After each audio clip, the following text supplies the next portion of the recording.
Hi there. I'm going to walk you through building a tenon jig for a table saw. So mine is specifically designed to work on my table saw, of course, which is a rigid R4512.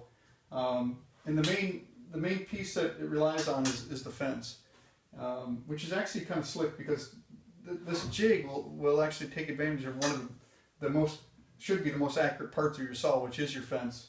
So you don't have to worry about building the fancy slides and making sure everything is registered correctly. So you get that for free on this. So this is the jig itself, and as you see, it just sits on your fence. So this will be custom depending on your fence size and style. But the way it works is basically by sliding along the fence, and this is a piece I've already cut, and you'll see it in the video. So this piece just basically goes up against the stop, and this is a sacrificial, and that's why it's bolted on. So you put this on here. There's one thing I'm missing yet is I've got an order, but I haven't got it yet. So I'm going to put a toggle clamp on here to clamp the material on. When I did it for this one, because I didn't have to clamp it, I just took a regular clamp and I just clamped it on just manually. So once you get it set up, it's basically you'll have to make the initial cuts, and then you'll just cut out the tenon. Very simple, very quick, pretty slick, pretty expensive, very portable. I can take this guy and throw him on a shelf, and I don't have to worry about him. It's pretty durable too. It's not going to fall apart. So, and as far as materials go, so the materials you're going to need to build this, I use 3/4 inch plywood for the main portion of it.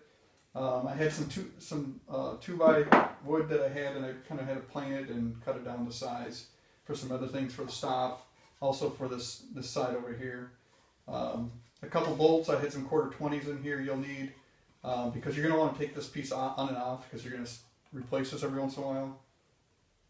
And then I just used some 2-inch decking screws, number 8s. You can use whatever screws you have. That's not important. And of course, you'll need some glue, and then you'll need the regular tools, your drills and such. But again, pretty easy project. Nice little jig, handy, and take a look. And I hope this one works for you too.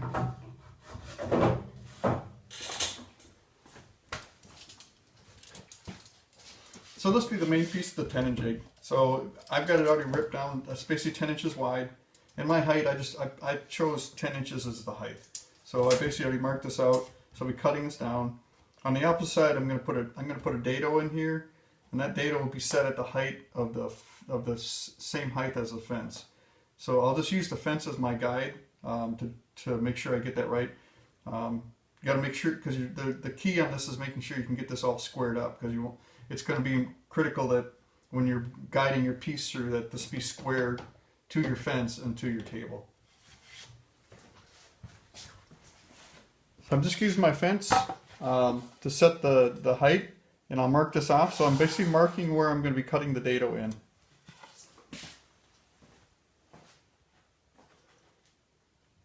So I'm just cutting the wood, the 10 inches first.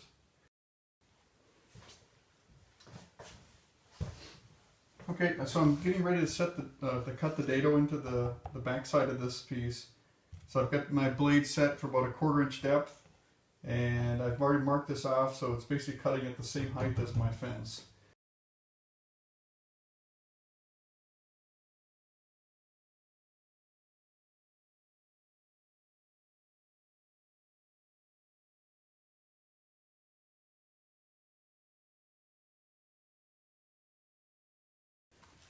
Okay, so basically I have this put in the dado, and I've got this is the piece that's going to support it.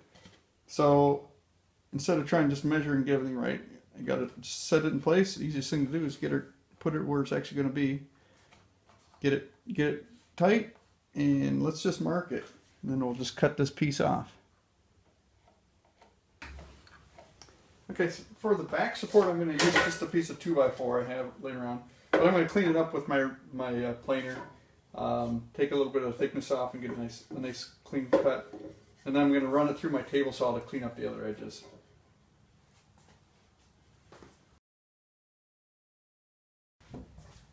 I'm just gonna clean up the edges on this and square it up. So I'll just cut just a hair off this side, and then I'm gonna actually have to cut it to the exact height of where this dado starts. So this should end up being the exact same width as this piece.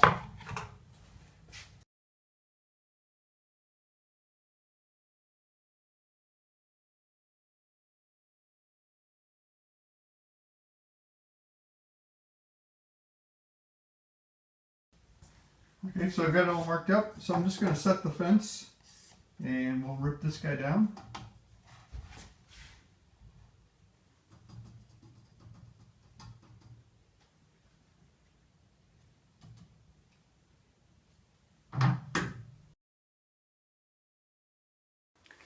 So the most critical part again is this guy has to be squared to your table. So I don't have anything glued up yet, but so basically the way it's going to sit in here, it looks like I should be okay. It looks like I can get that with no gap. So when I glue that up, I just have to be real careful that I get him glued right and that I get it squared right. So I'm gonna take some time to get that perfect.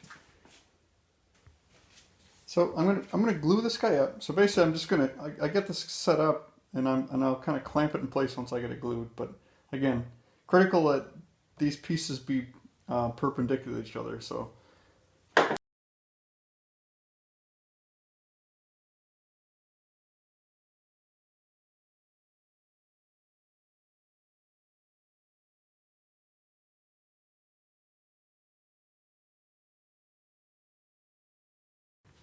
So I've let it the glue dry for about an hour. I'm just going to put the screws in. So I basically marked the line. So I'm going to put three 2-inch number 8 deck screws through here. So I'll drill it, countersink it, and then screw it down.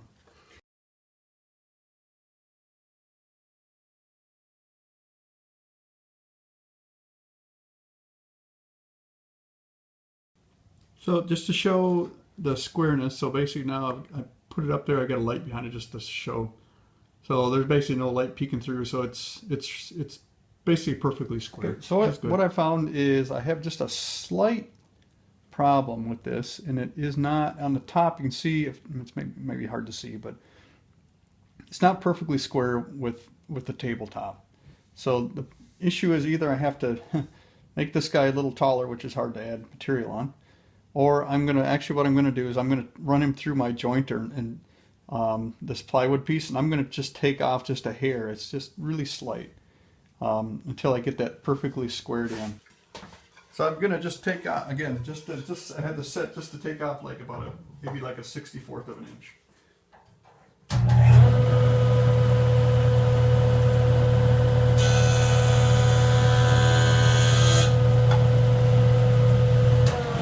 Okay, so after I took off just a little bit off the joiner, it seemed to almost be just about perfect now. So now when I run it up, it's basically it looks to be almost perfectly square. So I'm going to now drill into this guy and mount to this block, and then the next step is to basically I'm going to have to put a guide here, because that's what you're going to have, like a sacrificial piece.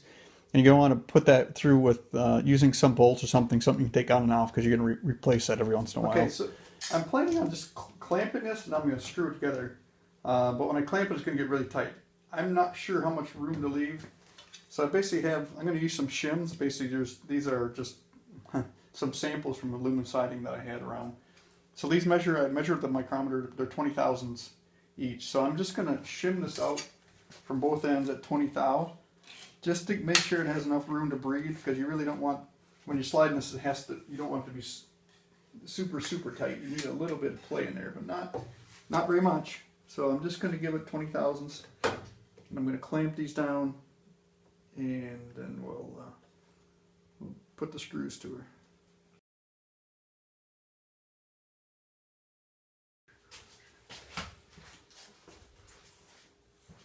So I've got 3 holes marked in here. Everything's ready to go. So we're going to give her the beans.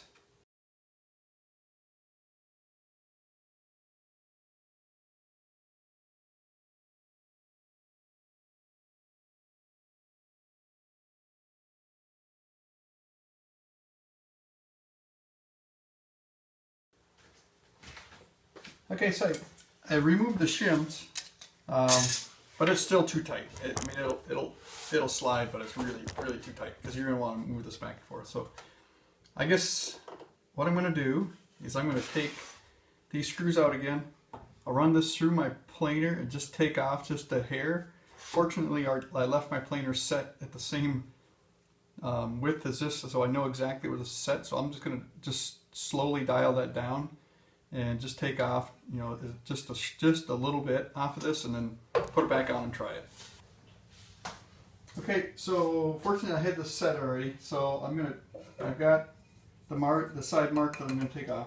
I had this. I basically turned it half a turn, which should be about a 64th of an inch, and I'm gonna have to push this through. I got another piece that actually was what I cut off of there because it's so short. So let's give it a go. Okay, it took me a couple times. Actually, I did it 3 times. So I did 3 half turns, which is basically equivalent to about 3/64ths of an inch. I had to take off. So now it's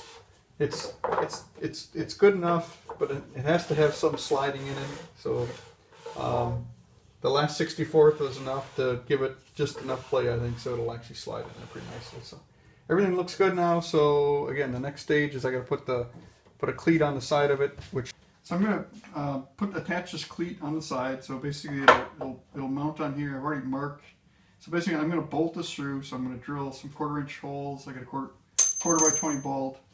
So I'm going to put 2 bolts in there. Again, I'm doing that because this is going to be sacrificial. So you're going to replace it every once in a while. So I'm going to drill it. And then I'm also going to use a Forstner bit, and I'm going to counter bore it so that the head will sit below it. Plus I want it big enough so I can actually get a socket on it to actually get a hold of the head. So so I'll do that. So like I said, I've already got this marked up. First thing I gotta do is just put this 1/4 inch in.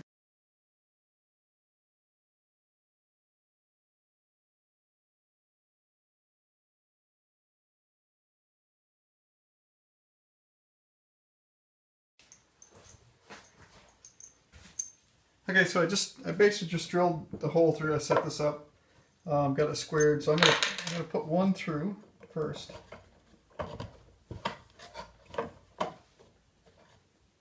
And I'll just kind of lightly bolt him on there just for now.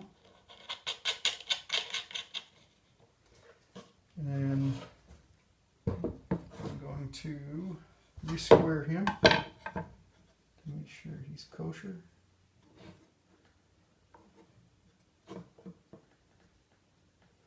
Actually, I'm going to square him on the table so you won't see this.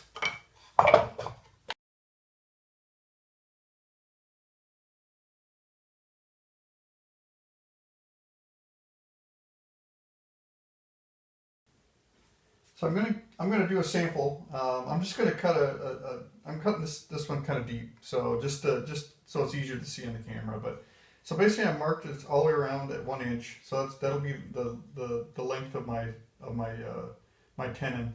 So I'll cut it on both sides, and I'm just gonna run it through the jig. So I just set up a block here. I got it for my 1 inch. So basically,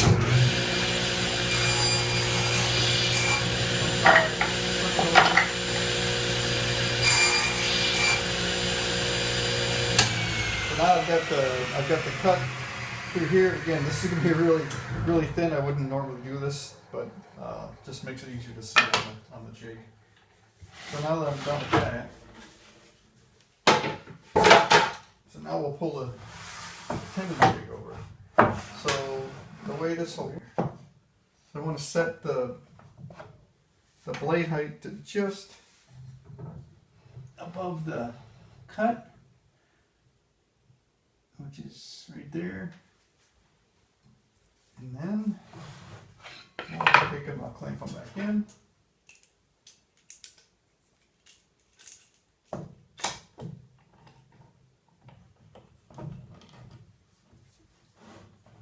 Okay, so now I need to use my fence, but I'm going to set that depth. So I've got it marked on there to approximate depth. So the nice thing is when you do the one side and you flip it over, it's going to be symmetrical, guaranteed, because it's the same distance.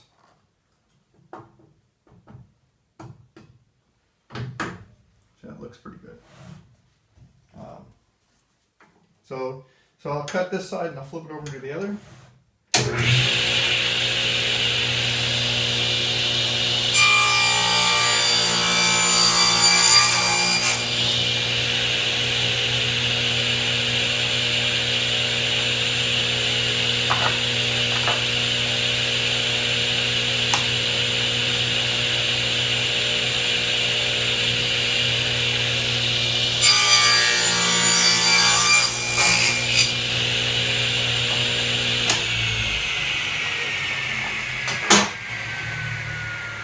So there you go. Like I said, very thin, not typical, but just easier to see on the demo. So that's it in action. So I've added this little handle on the side, so when I'm pushing, it's a little easier. But works pretty slick. So looks good. Okay, well, I guess that'll do it. So hopefully this video was useful for you on making a tenon jig. I think it was a good project to work on. Simple, easy, fairly inexpensive, handy little device to have. Please go ahead and leave me some comments if you have any suggestions or improvements that you're going to make to this and or my other videos. So if you do subscribe to my channel, I do have a lot of the videos with some other woodworking jigs and such as this outfeed table that I have on my channel. So if you have any suggestions for any other jigs or such that you think would be useful, go ahead and leave me a comment on that. Maybe I'll put that in a future video. All right, thanks, bye.